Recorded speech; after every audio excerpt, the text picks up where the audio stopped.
ନମସ୍କାର। ଭାରତୀୟ ରାଜନୀତିରେ ମନ୍ତ୍ରୀମାନଙ୍କର ଇସ୍ତଫା ଏକ ଦୀର୍ଘ ଚର୍ଚ୍ଚିତ ଏବଂ ନାଟକୀୟ ଇତିହାସ ରହିଛି। କେତେବେଳେ ନୈତିକତାର ଦ୍ୱାହି ଦେଇ ମନ୍ତ୍ରୀ ନିଜେ ପଦ ଛାଡ଼ନ୍ତି ତ ଆଉ କେତେବେଳେ ସରକାରଙ୍କୁ ସଙ୍କଟରୁ ବଞ୍ଚାଇବା ପାଇଁ ବଳି ପଡ଼ନ୍ତି। ଏହି କ୍ରମରେ ସବୁଠାରୁ ତାଜା ଉଦାହରଣ ହେଉଛନ୍ତି କେନ୍ଦ୍ରୀୟ ଶିକ୍ଷା ମନ୍ତ୍ରୀ ଧର୍ମେନ୍ଦ୍ର ପ୍ରଧାନଙ୍କର ଇସ୍ତଫା। ନିଟ୍ ଏବଂ ପ୍ରଶ୍ନପତ୍ର ପ୍ରଘଟ ବିବାଦକୁ ନେଇ ସମଗ୍ର ଦେଶରେ ସୃଷ୍ଟି ହୋଇଥିବା ଝଡ଼ ଭିତରେ ଧର୍ମେନ୍ଦ୍ର ପ୍ରଧାନଙ୍କର ଇସ୍ତଫା ସମସ୍ତଙ୍କୁ ଚକିତ କରିଦେଇଛି। କିନ୍ତୁ ପ୍ରଶ୍ନ ହେଉଛି ଧର୍ମେନ୍ଦ୍ର ପ୍ରଧାନଙ୍କର ଏହି ଇସ୍ତଫା କ'ଣ ତାଙ୍କ ରାଜନୈତିକ କ୍ୟାରିୟରକୁ ଶେଷ କରିଦେବ, ନା ଏହା ଏକ ବଡ଼ ରଣନୀତିର ପ୍ରଥମ ପଦକ୍ଷେପ? ଇତିହାସ କହୁଛି ଯେଉଁ ନେତାମାନେ ସରକାରଙ୍କୁ ବଞ୍ଚାଇବା ପାଇଁ ବଳିଦାନ ଦିଅନ୍ତି ସେମାନଙ୍କ ପ୍ରତ୍ୟାବର୍ତ୍ତନ ଆହୁରି ଶକ୍ତିଶାଳୀ ଢଙ୍ଗରେ ହୁଏ। ଆଜିର ଏହି ବିଶେଷ ବିଶ୍ଳେଷଣରେ ଆମେ ଖୋଲିବୁ ଭାରତୀୟ ରାଜନୀତିର ସେହି କଳା ପୃଷ୍ଠା ଯେଉଁଠି ଇସ୍ତଫା ପରେ ବି ନେତାମାନେ ଫେରିଛନ୍ତି ଆଉ ଦେଶର ଭାଗ୍ୟ ବଦଳାଇଛନ୍ତି। ତେଣୁ ଆପଣଙ୍କୁ ନିହାତି ଅନୁରୋଧ ଭିଡିଓକୁ ପୁରା ଦେଖନ୍ତୁ। ଆପଣଙ୍କ ବହୁମୂଲ୍ୟ ସମୟରୁ ମାତ୍ର 5-10 ମିନିଟ୍ ଦେଇ ଭିଡିଓକୁ ଶେଷ ପର୍ଯ୍ୟନ୍ତ ଦେଖନ୍ତୁ ଆଉ ନିହାତି ଆପଣଙ୍କ ମତାମତ କମେଣ୍ଟ ବକ୍ସରେ ରଖନ୍ତୁ।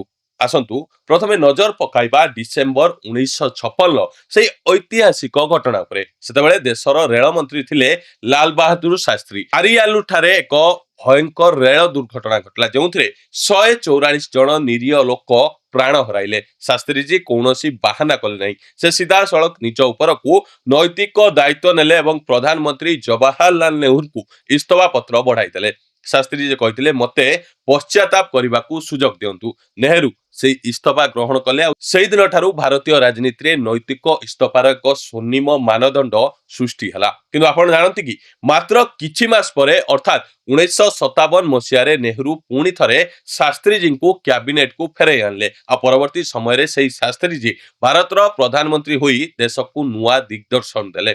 ଇସ୍ତଫା ସାଧାରଣତଃ ଦୁଇ ପ୍ରକାର ହୋଇଥାଏ, ସ୍ୱଚ୍ଛାକୃତ ନୈତିକ ଇସ୍ତଫା ଏବଂ ବାଧ୍ୟତାମୂଳକ କିମ୍ବା ପରିସ୍ଥିତି ଚକ୍ରରେ ଇସ୍ତଫା। 1958 ମୁଦ୍ରା ସ୍କାମ କଥା ଥରେ ମନେ ପକାନ୍ତୁ। ସେତେବେଳେ ଅର୍ଥମନ୍ତ୍ରୀ ଟିଟି କୃଷ୍ଣାମାଚାରୀଙ୍କୁ ଇସ୍ତଫା ଦେବାକୁ ପଡ଼ିଥିଲା। ଏଲ୍ଆଇସି ଟଙ୍କାରେ ଏକ ବୁଡ଼ି ଯାଉଥିବା କମ୍ପାନୀର ସେୟାର କିଣାଯିବା ଅଭିଯୋଗରେ ତଦନ୍ତ କମିଶନ ତାଙ୍କୁ ଦାୟୀ କରିଥିଲେ। ସେ ମାମଲାରେ ସରକାରଙ୍କ ପାଖରେ ଅନ୍ୟ କୌଣସି ବାଟ ନଥିଲା।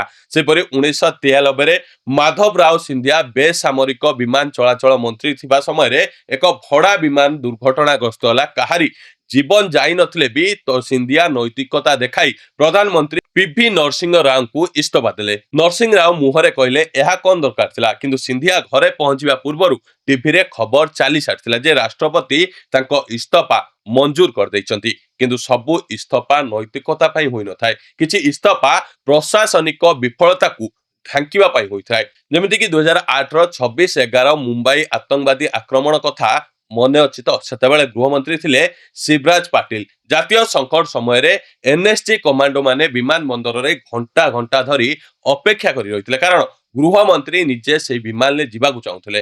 ଏହି ଅକ୍ଷମଣୀୟ ବିଳମ୍ବ ପାଇଁ ତାଙ୍କୁ ଇସ୍ତଫା ଦେବାକୁ ପଡ଼ିଲା। କିନ୍ତୁ ଦୁଃଖର କଥା କିଛି ମାସ ପରେ ତାଙ୍କୁ ରାଜ୍ୟପାଳ ପଦବୀ ଦେଇ ପୁରସ୍କୃତ କରାଗଲା। ଅନ୍ୟପଟେ 1984ରେ ଶିଖ ବିରୋଧୀ ଦଙ୍ଗାକୁ ଦେଖନ୍ତୁ।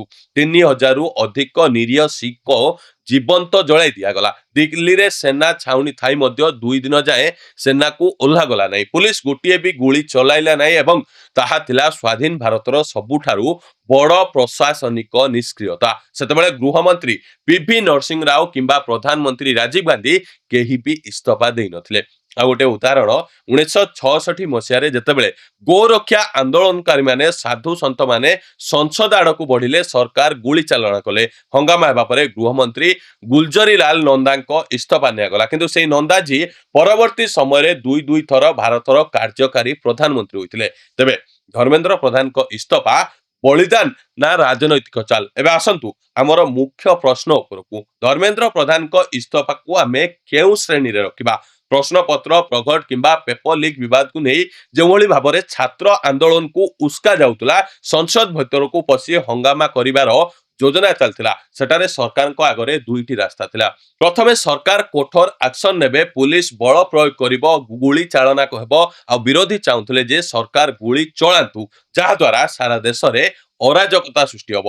ଦ୍ୱିତୀୟ, ଏହି ଚକ୍ରବ୍ୟୁହକୁ ଭାଙ୍ଗିବା ପାଇଁ ଏକ କୌଶଳଗତ ସମାଧାନ ବାହାର କରିବା। ଧର୍ମେନ୍ଦ୍ର ପ୍ରଧାନ ନିଜ ଇସ୍ତଫା ପତ୍ରରେ କେଉଁଠି ବି ଲେଖିନାହାନ୍ତି ଯେ ଏହି ଗୋଳମାଳ ପାଇଁ ମୁଁ ବ୍ୟକ୍ତିଗତ ଭାବରେ ଦାୟୀ। ସେ ସ୍ପଷ୍ଟ ଭାବରେ ଲେଖିଛନ୍ତି ଦେଶର ଛାତ୍ରଛାତ୍ରୀମାନଙ୍କୁ ଯେପରି ଭ୍ରମିତ ଓ ନିରାଶ ନ କରାଯାଏ ସେମାନଙ୍କ ହିତ ପାଇଁ ମୁଁ ନିଜ ପଦରୁ ଇସ୍ତଫା ଦେଉଛି।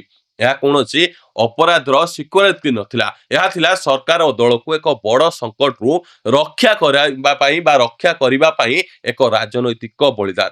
ଇସ୍ତଫା ପରେ ଯେତେବେଳେ ଧର୍ମେନ୍ଦ୍ର ପ୍ରଧାନ ସଂସଦକୁ ଆସିଲେ, ଭାରତୀୟ ଜନତା ପାର୍ଟିର ସାଂସଦମାନେ ତାଙ୍କୁ ଯେଉଁଭଳି ଭାବରେ ସ୍ୱାଗତ କଲେ, ପ୍ରଧାନମନ୍ତ୍ରୀ ଓ ଦଳର ଶୀର୍ଷ ନେତୃତ୍ୱ ତାଙ୍କର ଯେଉଁ ପ୍ରଶଂସା କଲେ, ତାହା ଗୋଟିଏ କଥା ସ୍ପଷ୍ଟ ପ୍ରମାଣିତ କରୁଛି ଦଳ କିମ୍ବା ସରକାର ଧର୍ମେନ୍ଦ୍ର ପ୍ରଧାନକୁ ଦୋଷୀ ମାନୁନାହାନ୍ତି। ଯଦି କେହି ଭାବୁଥାନ୍ତି ଯେ ଧର୍ମେନ୍ଦ୍ର ପ୍ରଧାନକୁ ଦଳ ବିପଦକୁ ଠେଲିଦେଲା କିମ୍ବା ତାଙ୍କ ରାଜନୈତିକ କ୍ୟାରିୟର ଶେଷ ହୋଇଗଲା, ତେବେ ସେମାନେ ରାଜନୀତିର କ ଖ ବ ବି ଜାଣିନାହାନ୍ତି। ଇତିହାସ ପ୍ରମାଣ ଦେଉଛି ଯେତେବେଳେ ଦଳର ସଙ୍କଟ ମୋଚକ ସାଜି କେହି ପଦ ତ୍ୟାଗ କରେ, ଦଳ ତାଙ୍କୁ ଆହୁରି ବଡ଼ ଦାୟିତ୍ୱ ଦେଇ ଫେରାଇ ଆଣେ। ଧର୍ମେନ୍ଦ୍ର ପ୍ରଧାନଙ୍କ ପ୍ରତ୍ୟାବର୍ତ୍ତନ ନିଶ୍ଚିତ, ଆଉ ଏହା ସୁଚିନ୍ତିତ। ପ୍ରଶ୍ନ କେବଳ ଏତିକି ଯେ ଏହି ପ୍ରତ୍ୟାବର୍ତ୍ତନର ରୂପ କେବେ ଏବଂ କେଉଁ ରୂପରେ ହେବ। ସ୍ଥିତି ଶାନ୍ତ ହେବା ପରେ କ୍ୟାବିନେଟ ସମ୍ପ୍ରସାରଣ ସମୟରେ ଧର୍ମେନ୍ଦ୍ର ପ୍ରଧାନଙ୍କୁ ପୁଣି ଥରେ କୌଣସି ଗୁରୁତ୍ୱପୂର୍ଣ୍ଣ ମନ୍ତ୍ରାଳୟ ଯେପରିକି ପେଟ୍ରୋଲିୟମ କିମ୍ବା ଭାରୀ ଉଦ୍ୟୋଗ କିମ୍ବା ଅନ୍ୟ କୌଣସି ଗୁରୁତ୍ୱପୂର୍ଣ୍ଣ ବିଭାଗ ଦେଇ କେନ୍ଦ୍ରକୁ ଫେରାଇ ଅଣାଯାଇପାରେ। ଓଡ଼ିଶାରେ ବିଜେପି ସରକାର ଗଠନ ହୋଇସାରିଛି। ଦଳ ପାଖରେ ଓଡ଼ିଶାର ଧର୍ମେନ୍ଦ୍ର ପ୍ରଧାନଙ୍କ ଭଳି ଶକ୍ତିଶାଳୀ, ଅଭିଜ୍ଞ ଏବଂ ସର୍ବମାନ୍ୟ ଚେହେରା ଆଉ କେହି ନାହାନ୍ତି। ଭବିଷ୍ୟତରେ ବି ଓଡ଼ିଶା ରାଜନୀତିର କମାଣ୍ଡ ସିଧାସଳଖ ଧର୍ମେନ୍ଦ୍ର ପ୍ରଧାନଙ୍କ ହାତକୁ ଯିବାର ସମ୍ଭାବନା ବି ବହୁତ। ଦଳ ଓ ସରକାର ଭଲ ଭାବରେ ଜାଣିଛନ୍ତି ଯେ ଏକ ବଡ଼ ସଙ୍କଟକୁ ଏଡ଼ାଇବା ପାଇଁ ଧର୍ମେନ୍ଦ୍ର ପ୍ରଧାନଙ୍କୁ ବଳି ଦେବାକୁ ପଡ଼ିବ। ତେଣୁ ତାଙ୍କ ବିରୋଧରେ କୌଣସି ଆକ୍ସନ ନୁହେଁ, ବରଂ ତାଙ୍କୁ ଆହୁରି ବଡ଼ ପୁରସ୍କାର ମିଳିବାକୁ ଯାଉଛି। ରାଜନୀତିରେ ଇସ୍ତଫା ହେଉଛି ଗୋଟେ ବିରାମ ଚିହ୍ନ, କମା ନୁହେଁ କି ପୂର୍ଣ୍ଣଚ୍ଛେଦ ବି ନୁହେଁ। ଶାସ୍ତ୍ରୀଜୀଙ୍କ ଠାରୁ ଆରମ୍ଭ କରି ଗୁଲଜାରୀ ଲାଲ ନନ୍ଦାଙ୍କ ପର୍ଯ୍ୟନ୍ତ ଇତିହାସ ବାରମ୍ବାର ଦେଖାଇଛି ଯେ ସମୟର ଚକ ବୁଲିବା ପରେ ନେତାମାନେ ଆହୁରି ଦମଦାର ଭାବରେ ଫେରିଛନ୍ତି। ତେଣୁ ଧର୍ମେନ୍ଦ୍ର ପ୍ରଧାନଙ୍କ ପ୍ରତ୍ୟାବର୍ତ୍ତନ ପାଇଁ ଅପେକ୍ଷା କରନ୍ତୁ। ପ୍ରତ୍ୟାବର୍ତ୍ତନ କେବଳ ଦିଲ୍ଲୀର ରାଜନୀତି ନୁହେଁ, ଓଡ଼ିଶା ଭାଗ୍ୟରେ ବି ନୂଆ ଅଧ୍ୟାୟ ଯୋଡ଼ିପାରେ। ଏ ସମ୍ପୂର୍ଣ୍ଣ ବିଷୟରେ ଆପଣଙ୍କ ମତାମତ କ'ଣ? ଧର୍ମେନ୍ଦ୍ର ପ୍ରଧାନଙ୍କୁ କେନ୍ଦ୍ର ମନ୍ତ୍ରିମଣ୍ଡଳକୁ ଫେରିବା ଦରକାର ନା ଓଡ଼ିଶା ରାଜନୀତିକୁ ଆସିବା ଦରକାର? ଆମକୁ କମେଣ୍ଟ କରି ନିଶ୍ଚୟ ଜଣାନ୍ତୁ। ତେଣୁ ଆପଣଙ୍କୁ ଏତିକି ଅନୁରୋଧ, ଏ ଖବର ଯଦି ଆପଣଙ୍କୁ ଭଲ ଲାଗୁଥାଏ ଆମର ପ୍ରତ୍ୟେକଟି ଭିଡ଼ିଓକୁ ଆମ ଚ୍ୟାନେଲକୁ ଯାଇ ଦେଖନ୍ତୁ ଆଉ ଆପଣଙ୍କ ବହୁମୂଲ୍ୟ ମତାମତ ଦିଅନ୍ତୁ। ଆଗାମୀ ଭିଡ଼ିଓକୁ ଦେଖିବା ପାଇଁ ଚ୍ୟାନେଲକୁ ସବସ୍କ୍ରାଇବ କରି ବେଲ ଆଇକନକୁ କ୍ଲିକ୍ କରନ୍ତୁ। ରହିଲୁ, ନମସ୍କାର। ଚାକିରି ଚିନ୍ତାରେ ସରି ଯାଉଛି ସମୟ, ବଢି ଯାଉଛି ବୟସ। ୟେସ୍, ଆପଣ ବି ଏଇ କଥା ଭାବୁଛନ୍ତି ନା?